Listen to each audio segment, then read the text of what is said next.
The Angliru crowns another king. 2025 Vuelta España. This time around, no, it wasn't Jonas Vingegaard like a few years ago. It was João Almeida, pushed to the line by last winner up here at the Angliru, Vingegaard himself. Those two away. João Almeida takes him in the sprint. João Almeida gives UAE Team Emirates their 6th of 13 stages so far in this race. Nearly half of the stage wins, and João's first after 2 by Yuso, 2 by Vine, and that team time trial. This was a big one for João Almeida, a big one also for Jonas Vingegaard, because in the day, over the 202 kilometers, and in the final punch, 12.4 kilometers up the super steep Angliru climb with pitches up to 25% and gradients, long stretches at 15% consistently. Those two made headway. Those two made great distances on their next rivals. And it looks like this Vuelta España is shaping up to be a 2-up battle between Dane, 2-time Tour de France winner Jonas Vingegaard, and João Almeida, the man who supported Tadej Pogacar in victory, the man who's been there for other wins. But today, in this Vuelta España, he's racing for himself. He's racing for that red jersey when we get to Madrid, the final one, because the red jersey at the end of the day, today, stays on the shoulders of Jonas Vingegaard. I'm here standing, there are cows all around up here at the high altitudes of Angliru, a climb that was only discovered recently in cycling. Recently, we had Chavez, I think he was racing for Team Benesto when he won up here. We had Gilberto Simoni, we had a couple times Alberto Contador. More recently, we had the British rider from EF Education, Hugh Carthy, and of course we're thinking back to that drama-fueled stage a couple of years ago between Ving, Primož Roglič, both teammates of their race leader and team leader at the time, Sepp Kuss, and they took turns attacking Sepp. But you know what? Sepp held on that day and he went on to win the Vuelta España. Sepp and Ving are still teammates. Roglič, who's not here at the Vuelta España, 4-time Vuelta España winner, he is now at Team Red Bull. Cows, at the end of the day, cows also at the start of the day. Well, I began my day in Cantabria with an early morning run. Took it a bit easy because we've had a few hard days of running, to be honest. Only ran about 7 kilometers easy today, but I tell you, along those little lanes in Cantabria, we were staying near Santillana del Mar. Beautiful. Not a car around, silence. The only thing you could hear was the sound of the horses, the cows, and an occasional sheep out there. Beautiful. If you ever get a chance, explore Cantabria and explore the neighboring region to the west where we find ourselves today you and I, we're making our Camino towards the west. And today we're in Asturias. This is where most of the stage took part today in this beautiful region, just one region over. Well, that's the end of the Camino in Santiago. That's Galicia. But today this all unraveled in this new, historic, iconic climb in cycling. What they say is one of the toughest in cycling.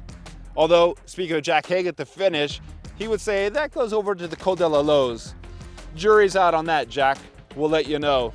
This climb, it's a killer. If you want to check out my run, by the way, it's all logged up there on Strava. I had a great time, but let's get down to the action and to this killer climb, and you can decide. You could drop down in the comments if you think this climb is the toughest in cycling. 25 riders thereabout get free at the start of the day after what was a fast start to the day and a fast stage all around. In that move, well, our Canadian friend, Nicholas, or you can call him Nick Zukowski, or you can say Zuko as his teammates call him, the Canadian representing Q36.5, perhaps being a satellite rider for Tom Pidcock, 3rd overall, perhaps given a chance just to ride up the road for himself. I didn't get a chance to catch up with Zuko there at the finish line.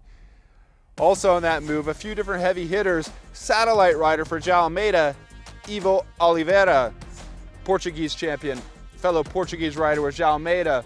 A lot of action up the road, and that escape that also included Mads Pedersen. What a baller. He's up the road trying to get more points. Remember, we talked about that yesterday, why he's trying to do that. Mads Pedersen's in that move. On that first climb, it gets whittled down to 3. Vinokurov, son of Alexander Vinokurov. Also in there, Bob Jungels. Welcome to the Jungle, Bob Jungels, Luxembourg rider from Team Ineos, and Cepeda representing Team Movistar, the home team in this race. Those 3 are away. On the descent, before that intermediate sprint between those first 2 climbs, before the Angliru, which was the 3rd of the day, Look at Pedersen, what a bullet down the descent. Oftentimes sprinters, fast men like Pedersen can descend well because oftentimes they're dropped on climbs and they're forced to learn how to descend well so they can ever contest the sprints. Mads Pedersen gets himself back on, does some work, makes sure he gets the intermediate sprint, still does a little bit of work and then sets up. Pedersen's gone. We got these three guys going up over the second climb of the day and then heading into the Angliru where we'd see protesters, again, protesters. Love them or hate them, but they're out there and they stop the race, they stop the trio, they stop the lead cars ahead of the trio while Guardia Civil in the yellow vest on the motorbikes, off the motorbikes, wrestled with him. I think they got a few whacks of the stick on the protesters. The protesters, one got loose, waving his flag in the rider's face. Honestly, it didn't look much more dangerous than what we've seen from other fans on the road that get way too close to the riders. And thankfully this case and in the other cases we haven't seen the fans upset the race, but one of these days is really going to end up costing us a big result in the race. I don't think the peloton got held up behind that. I don't think the camera showed when the peloton came through that crucial point, 12.4 kilometers to go at the start of the Angliru climb. Now that gap was around 2:20 at the time to our trio up the road. Crucially, if we're looking back leading into that descent, Tibiri, who had made it up into the escape, and I think yesterday he really sat up because he came in really late. He sat up. Remember, he started here as the GC captain, but that Thorsten Threim became the GC star of the team. Tibiri sat up yesterday, I think, to save himself and to drop himself further out of the GC to give himself a shot today, but he was distanced.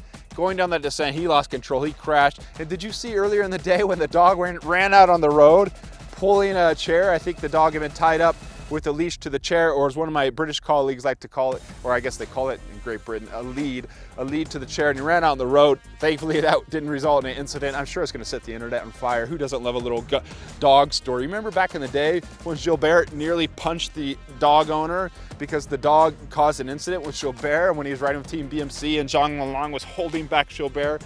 Loved it, full of adrenaline, all over a cute little dog. But hey, if you bring your dogs to the race, make sure you have control of them. And the peloton back behind, these men have been working hard all day.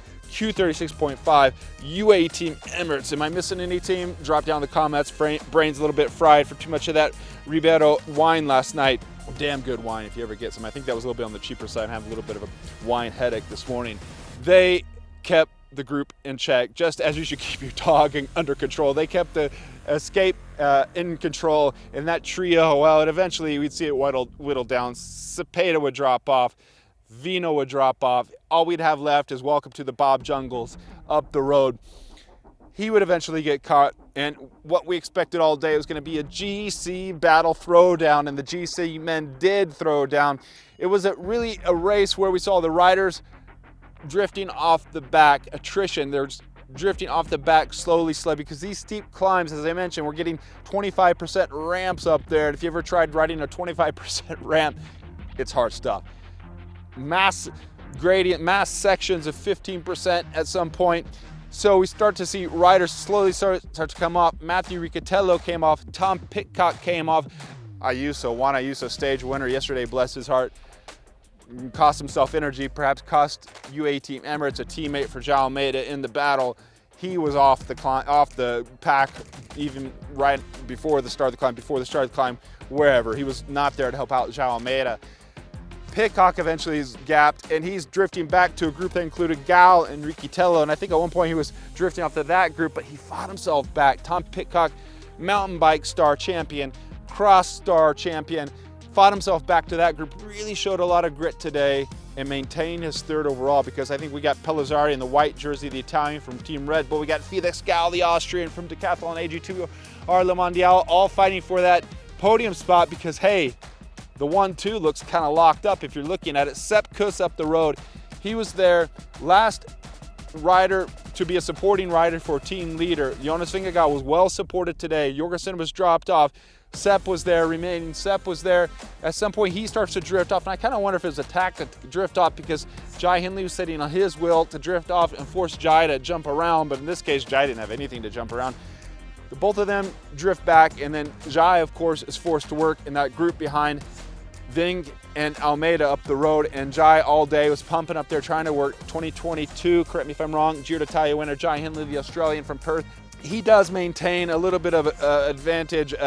He does hold that gap at a decent pace, a decent gap, but at the end of the day, it was a duo, a head-to-head between Almeida and Ving.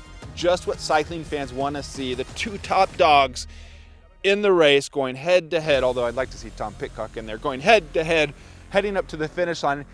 These steep ramps, and the final kicker, it's around 1 kilometer, 1.2 kilometers to go. There's kind of steady Eddie, some Cal grades you go over, and then up to the finish line. You remember back in 2 years ago or so, Kuss was off the back, and Landa, rival team, came to Kuss's rescue, paced Kuss up to the finish, where Jonas was dedicating his victory to his daughter, or to a victim of an incident, or to his wife, or crying for the stage victory. He saved his red jersey from his own teammate. Oh, what drama we had that year. Well, this year, coming up over that flat section, we had Almeida leading the whole way, partly to keep safe, partly to keep Jonas in check, partly because that's where Almeida excels. He's a big diesel engine. You don't ever see an attack. And I asked him, did you ever attack out there? Because we didn't see an attack between you and Jonas. Or is it just that kind of steady revs that you do? And he says, no, it was like a 10-kilometer attack up the Angliru climb. João Almeida, he plays it to his advantage, rides up the front the whole way up to the finish line, celebrates. Ving is a good sprinter, but João celebrates, pulls off the victory. 6th stage win for Team UAE Emirates. Jonas is right there. He gets the 10.6 of 4, so get the 6. He's only 4 seconds that he lost to João Almeida at the finish line, but they gained those bonus seconds over their next rivals. Tom Pidcock, you'll see in the GC on the screen, he would have, I think, maintained his 3rd overall, and you're looking at the GC results on the stage. Now let's look at the stage results again. Whoa, we got some big gaps in the stage standings today. Some big distances being made, but one thing's clear: at the end of stage 13, midway into this race with the Farapona climb, another steep climb on the horizon, tomorrow stage 14, was Jonas Vingegaard, king of this race in the red jersey, but crowned up at the top of the Angliru, it's João Almeida, Portuguese rider, 2025 Vuelta España.